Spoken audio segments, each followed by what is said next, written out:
Assalamualaikum warahmatullahi wabarakatuh. Halo guys, perkenalkan nama saya Kira Amelia dari Prodi S1 Akuntansi kelas C224 dengan NIM 10224065. Di sini saya akan mempresentasikan ringkasan materi mata kuliah Sistem Informasi Akuntansi tentang metode pengembangan sistem akuntansi. Metodologi pengembangan sistem adalah langkah-langkah yang dilakukan oleh analisis sistem dalam mengembangkan sistem informasi. Pengembangan sistem akuntansi terdiri dari 3 tahap utama.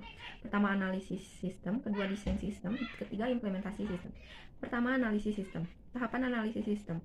Pertama, analisis dahuluan dimulai dari permintaan pengembangan sistem oleh pengguna informasi. Analisis sistem melakukan analisis awal untuk memahami kebutuhan pengguna.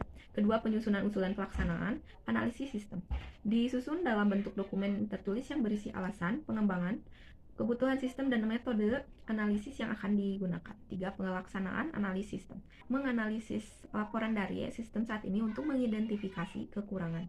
Melakukan analisis transaksi termasuk unit organisasi, formulir, otorisasi, catatan, dan prosedur yang digunakan.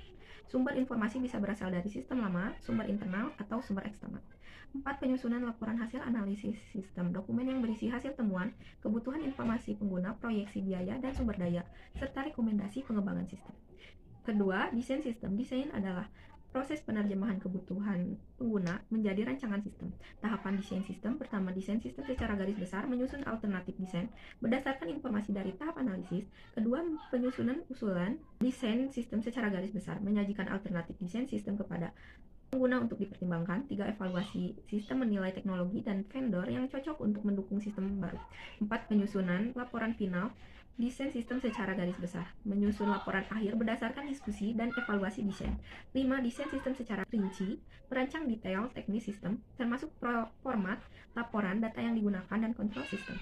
6. Penyusunan laporan final desain sistem secara rinci, dokumentasi akhir desain sistem yang akan diimplementasikan.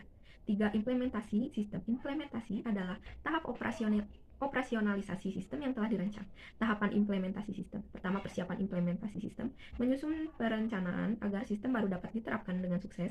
Kedua, pendidikan dan pelatihan karyawan, memberikan pelatihan kepada karyawan agar dapat menggunakan sistem baru yang baik dengan baik. Ketiga, konversi sistem. Konversi langsung, sistem lama langsung dihentikan dan diganti sistem baru. Konversi paralel, sistem lama dan baru berjalan bersamaan dalam periode tertentu. Konversi modular, sistem baru diterapkan secara bertahap berdasarkan unit organisasi.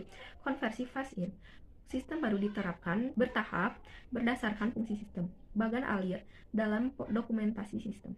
Bagan alir digunakan untuk menggambarkan sistem lebih jelas dibandingkan uraian tertulis.